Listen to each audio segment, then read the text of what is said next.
All right, hey everybody. This is Crohn's veteran Jordan. I am happy to have my co-host Renika Wood with me this morning. Also, we have a very special guest, Angela Jackson from the Jackson Impact. How are you doing this morning? I'm doing well. Thank you so much for being here. We really appreciate it. For anybody Thank you out for there, having me. very welcome. For anybody out there, this is her shirt. So if you're looking for her brand, you can follow her at the Jackson Impact. And so first things first, tell everybody out there a little bit about yourself, and you were kind of just telling us about where you're from and your background a little bit. So if you could share that, that would be awesome. All right. So like he said, I'm Angela Jackson. I'm the face of the Jackson Impact, and I am very passionate about mental health overall. My angle is to interrupt the stigma that continues to exist on mental health, regardless of the population, but more so in the Black population. There's still a stigma when it comes to reaching out and seeking mental health care. I also am an advocate for raising awareness for Crohn's and colitis, because that's also a population that I'm a part of. So I'm all about raising awareness. The goal with the Jackson Impact right now, the platform is primarily a mental health movement. I'm in the process of working toward licensure. Very close, very close. All right. So I'm basically just making a presence for myself and letting everybody know what is to come. So the next step will be the Jackson Impact, mental health care, and more. So I'm moving that direction, just building the brand. Cool. That is awesome. Thank you. Yeah, I mean, for anybody, listening, there's nothing wrong with seeing a mental health professional. I can say that I've done it myself. I think it was maybe a couple of years ago. I started looking for people, and in reality is that you don't even need to have anything wrong in your life. It could just be want to be a better person. And so I would definitely encourage people to kind of be your best self. And so I would definitely encourage anybody to find somebody to talk to that's not a mom, dad, pastor, somebody like that, somebody like almost like a neutral third party, that can help you out. I definitely agree with that. And I'm also in the mental health field, and I'm an addiction therapist. Okay. I have the co-current clients with mental health and substance use. So, and I think that with me being also a warrior of Crohn's, and me also working in the mental health profession with substance use, sometimes I'm often viewed as knowing all the answers for myself. I'm looking like, no, I don't know. I need my own therapist. So I'm also been playing with the idea of getting a therapist to assist me with my transition through my life as I'm going through the battles of me having irritable bowel disease. So I'm glad that we have you in a panel, because on your Instagram, your questions are always like very on point about how you're feeling today, and then like a dialogue. So I admire that.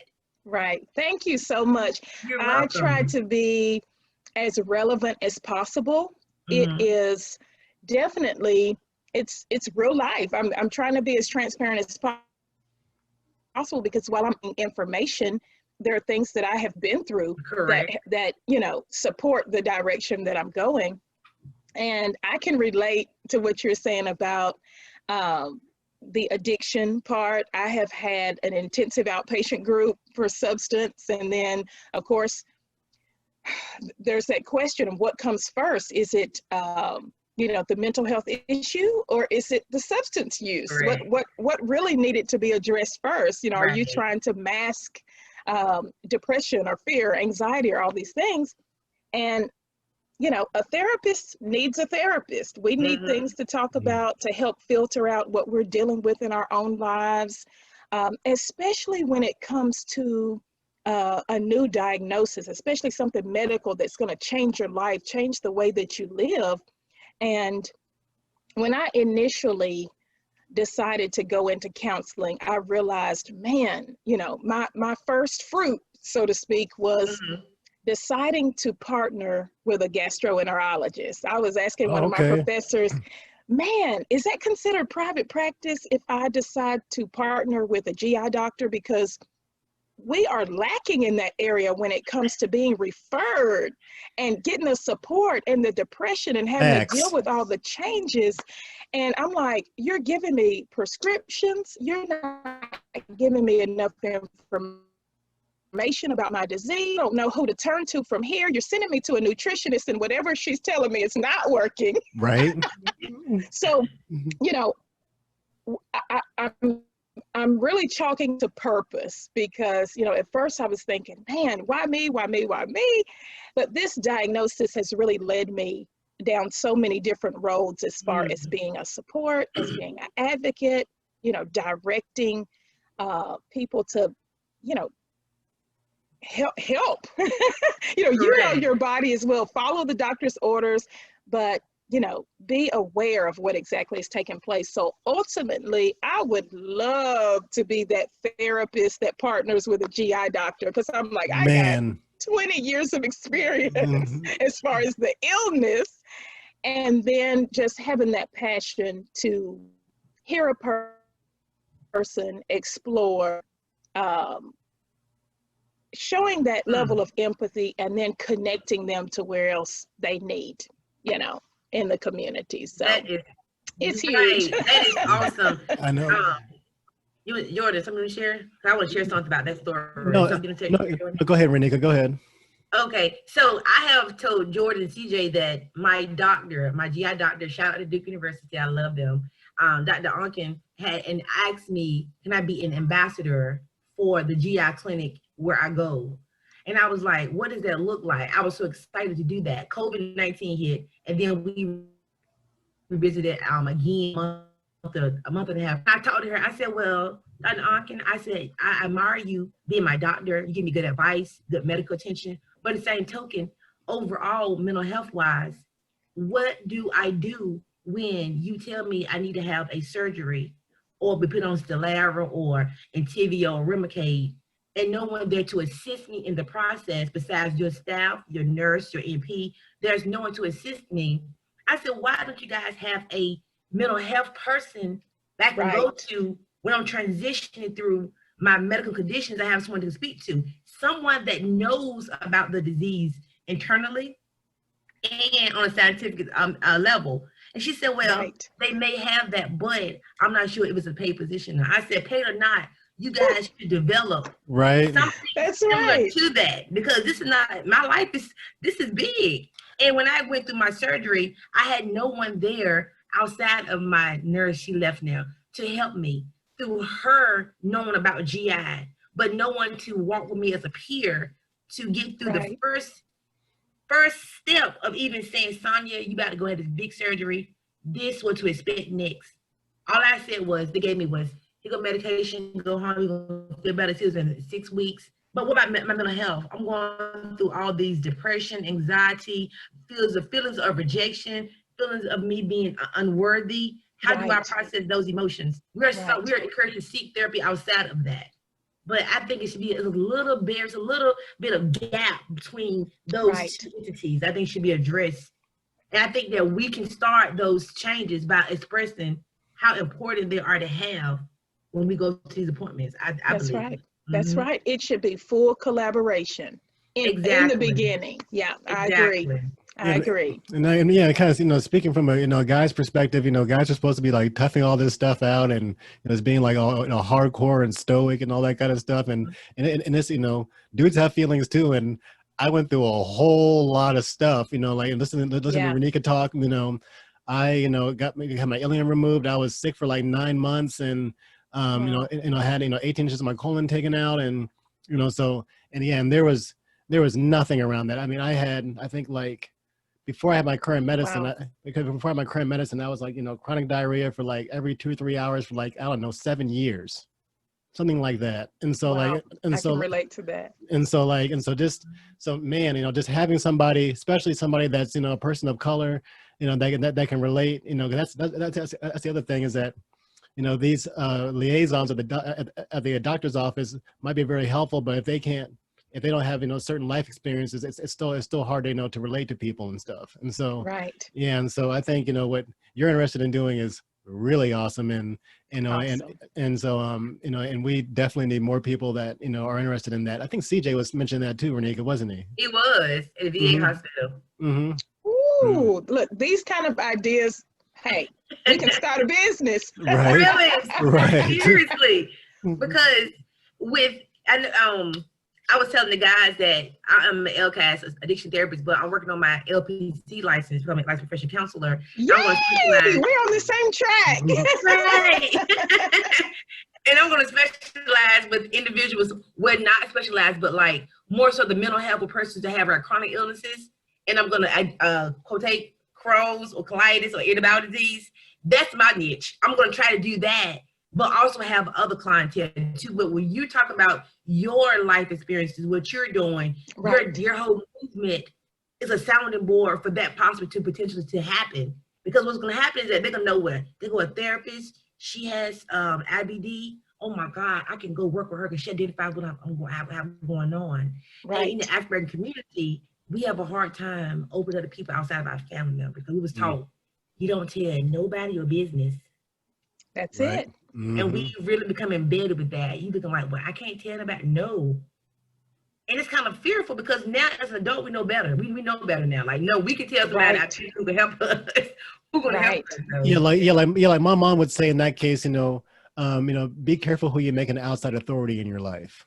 Right. And so if you tell somebody else, that gives them the space to, to interject and give you their opinion about Exactly. a situation.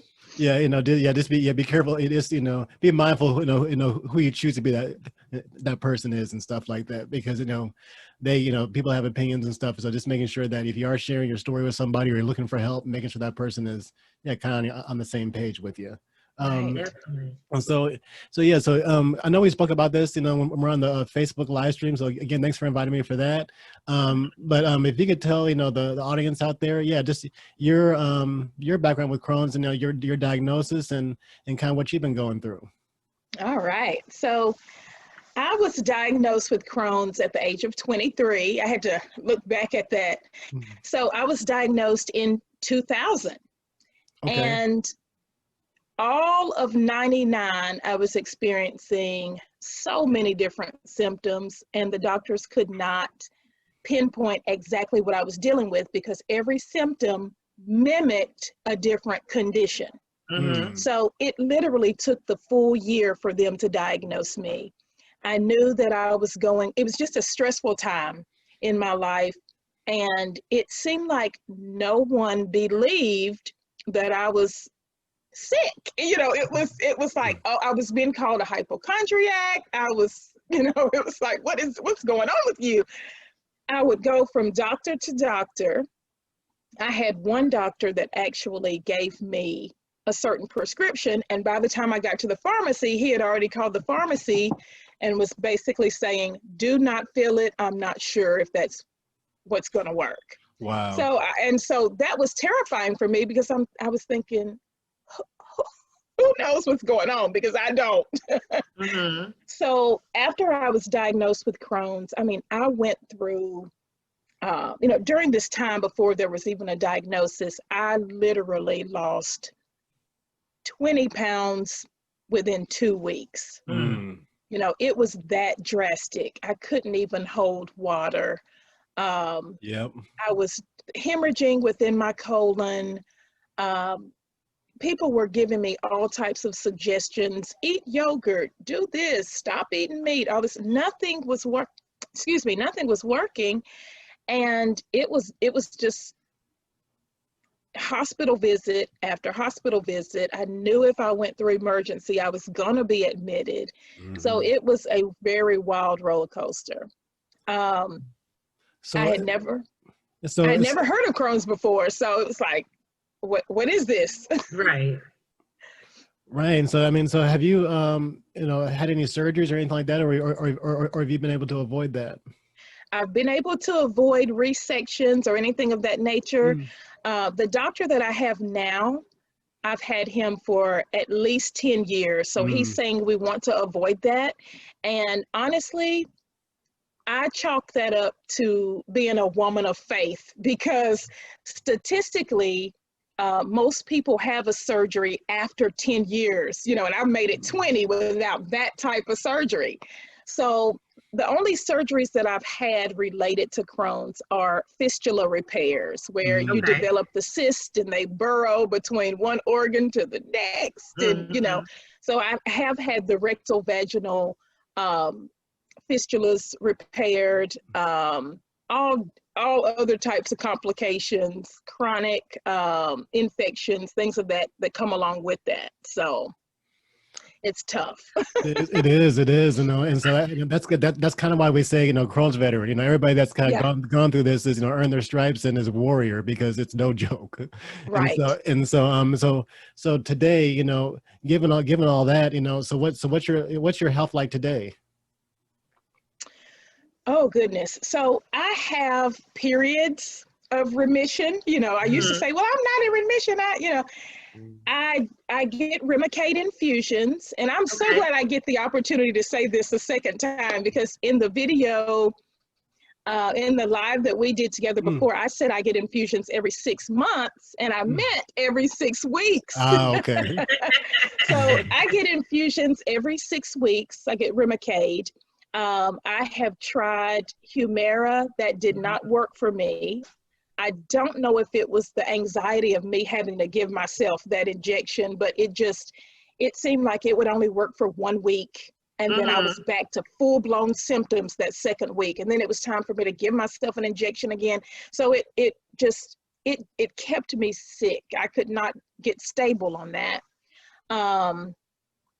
Let's see. So basically Remicade is the only Crohn's medicine that I'm taking right now. I do have to take iron supplements. I take an abundance of vitamins, and it hasn't always been this way. This is a point that I had to grow to. It was I had Lialda, always on prednisone, you know, the steroids, and just I found myself literally, I was taking over 25 different pills a day just to make it. And it was, that was just, oh my goodness. That there. You're like a bag of Skittles type thing. Oh my goodness. And that is when the depression, you know, I got so frustrated and depressed with just having to take the medicine that seemed like was keeping me alive, basically. Because it was constant dehydration. Because I'm losing fluids, I can't keep up. You want me to stay hydrated. I feel like there's no other way. So it was discouraging for a while. But right now, I'm pretty much stable with the Remicade. I actually had a doctor's appointment yesterday because I was just been having some odd pain to the touch. You know, I'm like, what is going on here? So I went, they did ultrasounds. And what was interesting about the visit is that the nurse or the tech was talking to me about a peer who had Crohn's. So she took up about 30 minutes of my medical appointment to talk about her friend. But, you know, I took that as an opportunity, you know. But for the most part, I have been the most stable that I have been. And I feel like that gives me that also gives me that validation to be able to share how I got to this point. I've had to change diet. I have to change, you know, I have to avoid certain foods.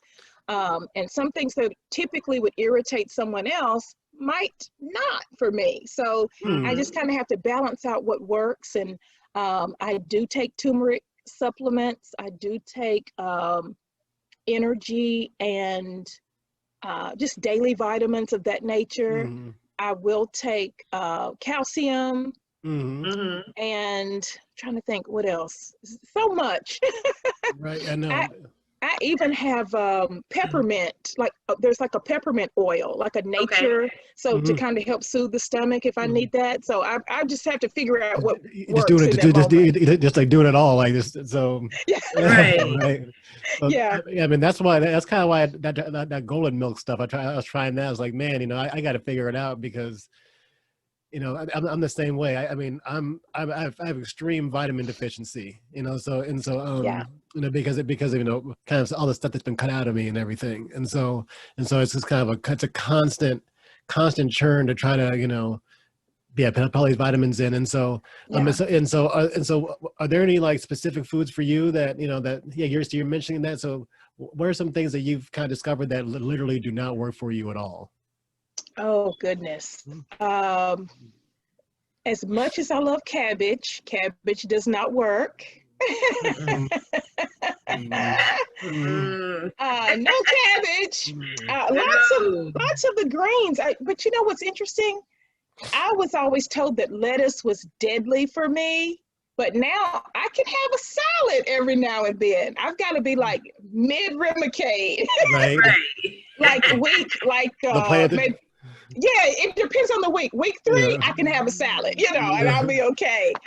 But a lot of the leafy greens, corn, you know, some of the foods that are typically hard to digest for anyone, even with a healthy system, would Correct. probably irritate me.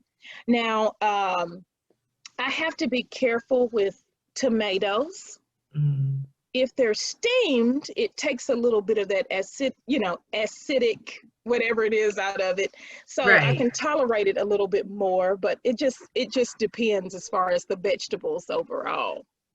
Wow. You know, just hearing your story, there are so many similarities you and I have shared, and I don't know, it just makes my heart just sing, because I'm like, wow, I found someone that understands about the fistulas and the repairs, and about the different medication regimens. And, you know, I said with you guys, Jonah, all the time, CJ, being a female, like, I think our Crohn's hit us a little bit differently when it comes down to our reproductive systems. And our GI tracts. They're so closely connected to one another. Absolutely. And if your gut is not healthy, then everything else can be a little unhealthy if you're not properly managed and medicated. And there are some things that females go through with Crohn's that can be, it's unrepairable. And it brings on a sense of insecurity at times, a sense of need to tell everyone what you have going on and hope that they will accept you after you tell them that. But in the same token, just having that sound mind is very important. So thank you for sharing, because it's very big to understand that. Thank you. Definitely, yeah. There are some things that I would love to speak to you about outside of here. Is that okay with you? Absolutely. Yeah, definitely. Okay. But outside of that, I see that you are published, correct? I am. Tell me about that. So I recently, it was in May, I was published in a local newspaper. I live in Gallatin, Tennessee. So I was published in the Gallatin News. I sent in an article. That's awesome. And it's titled "The Trigger, the Trauma, and the Stages of Grief." And I just remember I was so overwhelmed with what was going on within the community and within the world. And it seemed like everybody was addressing the injustices. Everybody was addressing racism. Everybody was addressing, you know, they were addressing the riots or the protests or things of that nature. So to a therapist, I'm looking at the whole emotion around it and why people are feeling the way that they were feeling. And I think where I was a little, and I'm just going to say it, I was a little irritated with the question of why are people rioting? Why are people demonstrating this way? So I wanted to key in on what happens when you are triggered by a past trauma, whether you experienced it personally or whether you heard about it and you were affected by it. So you can be triggered and it takes you right back to that initial pain. It takes you right back to that initial trauma. So I wanted to bring some light on what the world was feeling in that moment and why it presented as frustration and pain and why people were reliving certain hurts. And that's what it was all about, just giving tips on how to get over that, what we're recognizing, pray for our world, pray for our nation, take breaks from social media. So it started out kind of pinpointing, what exactly is the trigger? What exactly is the trauma that we're dealing with now? How did we get to this point? And what can we do about it? What within the stages of grief are people not understanding? Because we as a world, we as individuals, we're not going to grieve the same way. Some people might be angry first. Some people might be in shock first, because we're all in shock about the pandemic. There's just a lot going on.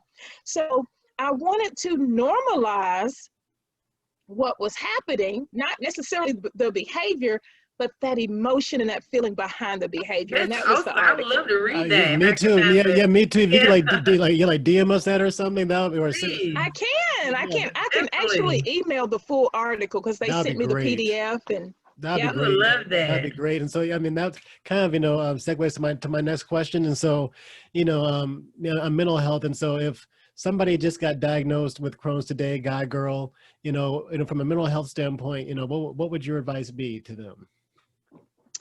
I would advise them to seek therapy as well. Find a mental health professional that you can talk to. I always tell people, look at that member services number on the back of your insurance card. Yes. That will save you some of the legwork. They will help you find a therapist in your area. They can answer any questions that you have. If you want somebody specific to your individual choice. Do you prefer a male? Do you prefer a female? Do you want African American? Do you, whatever your preferences are, that's where I would say start. It's good to ask your doctor, because a lot of times, doctors will have someone that they can refer to or that they work with. So there's that possibility, but always seek out therapy if you're newly diagnosed. I would say keep track. I'm big on journaling and being a list taker. Keep track of the symptoms that you're experiencing, because while you've been diagnosed, you can track changes. You can track how you're being affected by the medication, and then also, how are you feeling throughout your day? Do you feel like you're sad for a specific reason, or are you just, down and frustrated? Are you tired of what you're dealing with? Yeah, definitely seek out therapy if you're newly diagnosed. I love it. I love that. And my heart goes out to some individuals that may not have the insurance to help them with the chronic illness. I met a young lady, older lady, that did not have no insurance. So she was basically just taking prednisone in high dosage to maintain her symptoms. But in the long run, she gotten worse because she's not really taking care of her symptoms. Depression, anxiety, mental health, all of that play hand in hand with that. So I try to just share that there are resources you could possibly be a part of. Like, you go to you have medications. There are the big, the pharmaceutical companies will give you like trials, like $5 medications, injections, and things, so there are ways to get around things, but if you don't know, then you don't know. So education is very important in that aspect, I would say. Absolutely. Definitely. It's also kind of interesting here in Omaha. I had I guess a white therapist for a little while, because excuse me, because I didn't know what was available in town here. I'm in Omaha, and so and I actually Googled black therapy, like black mental health or black therapist in Omaha. And so I found the official website, and I did the little search thing. There's a black therapist, and the first, I don't know, 6 people were white. And so it was literally, there's 3 in the entire metro area of Omaha. Wow. And out of them, only 1 was really available. And so so can you imagine, there's thousands, of course, there's, there's a sizable African-American population here and stuff. So there's definitely, a need for people like, Radhika, yourself, it's crazy how, underserved, that part is. Yeah. That's true. We're on the rise, though. Exactly. Exactly. So thank you. So thank you both to Renika and you Angela, for what you guys are doing. Yeah, but that's, I think it's about, I think we've been doing this for a little about 30 minutes or so. And so with that, are there any, final thoughts, or, actually, well, one thing, how can people find you, and also, any current projects you're working on, and any final thoughts you may have? Well, you can find me on Facebook at the Jackson Impact. Also, I don't really put this out there very much, but I need to. You can also go to Talk the Talk about Crohn's and colitis. I usually like to post resources or current events or things of that nature. I want to open that platform up a little bit more, because it has existed for about 5 years, but now that we are really big on lives and things of that nature, I want to do that a little bit more. So Facebook for the Jackson Impact, also Talk the Talk about Crohn's and colitis. You can also find me on Instagram at the_Jackson_Impact, and also on Twitter as well, Jackson Impact. The website is under works right now. People will be able to go and purchase their own t-shirts, but Awesome. if you're interested, just send me a DM. My kids always say I say it wrong, so hit me on the DMs or whatever.